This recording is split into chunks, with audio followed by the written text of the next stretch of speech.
nom du Père, du Fils et du Saint-Esprit, un seul Dieu, Amen.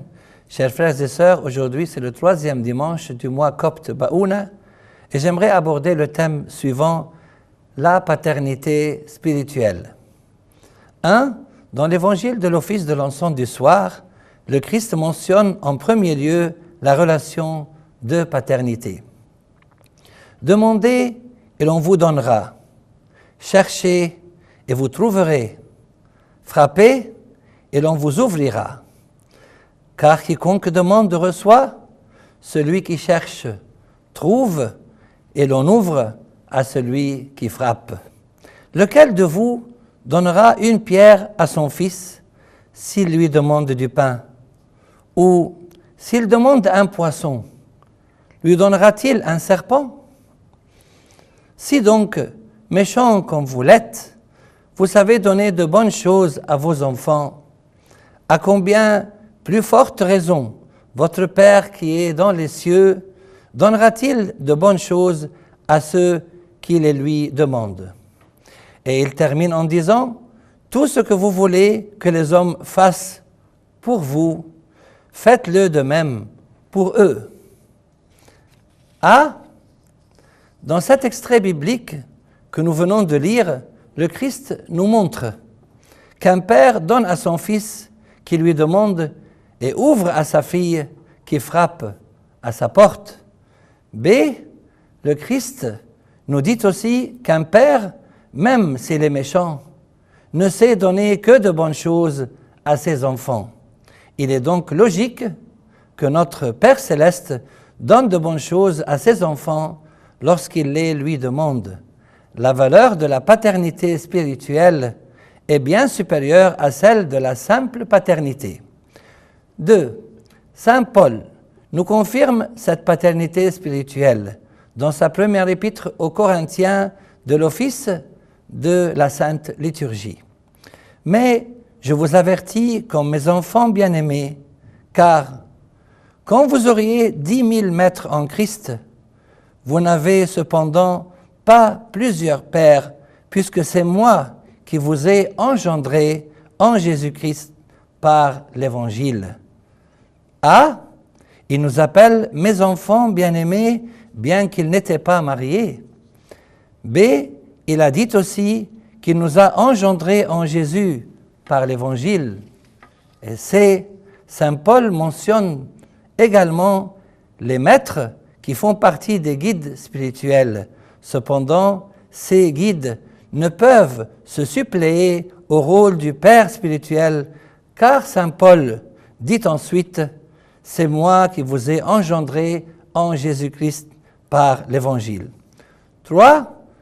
Et que nous demande Saint Paul dans la même épître? Je vous en conjure donc, soyez mes imitateurs. Il nous demande de l'imiter, c'est-à-dire de suivre son exemple et de le prendre comme exemple. 4.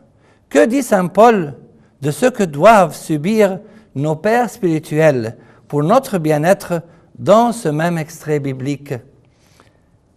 Car Dieu, ce me semble, a fait de nous apôtres, les derniers des hommes, des condamnés à mort en quelque sorte. Nous sommes fous à cause de Christ, mais vous êtes sages en Christ. Nous sommes faibles, mais vous êtes forts. Vous êtes honorés et nous sommes méprisés. Jusqu'à cette heure, nous souffrons la faim, la soif, la nudité.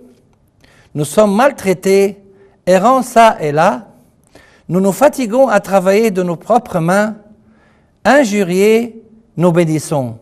Persécutés, nous supportons. Calomniés, nous parlons avec bonté. Nous sommes devenus comme les balayures du monde, le rebut de tous jusqu'à maintenant. 5. Dieu est notre Père céleste et c'est la raison pour laquelle nous lui adressons nos prières de la sorte, notre Père qui es aux cieux. Dans le livre de Malachie, le Seigneur adresse les reproches suivants. Si je suis Père, où est l'honneur qui m'est dû? Si je suis Maître, où est la crainte qu'on a de moi, dit le Seigneur des armées. 6. Nous trouvons plusieurs exemples de pères spirituels dans la Sainte Bible ainsi que dans l'histoire de l'Église. A. Dans la Sainte Bible, Saint Paul l'apôtre nous appelle « Mes enfants bien-aimés ». Saint Jean le bien-aimé du Christ a utilisé les expressions « mes petits-enfants » et « mes enfants » à plusieurs reprises dans ses épîtres, bien que lui aussi n'était pas marié. À titre d'exemple, « Mes petits-enfants, je vous écris ces choses afin que vous ne péchiez point. Je vous écris, petits-enfants, parce que vos péchés vous sont pardonnés à cause de son nom.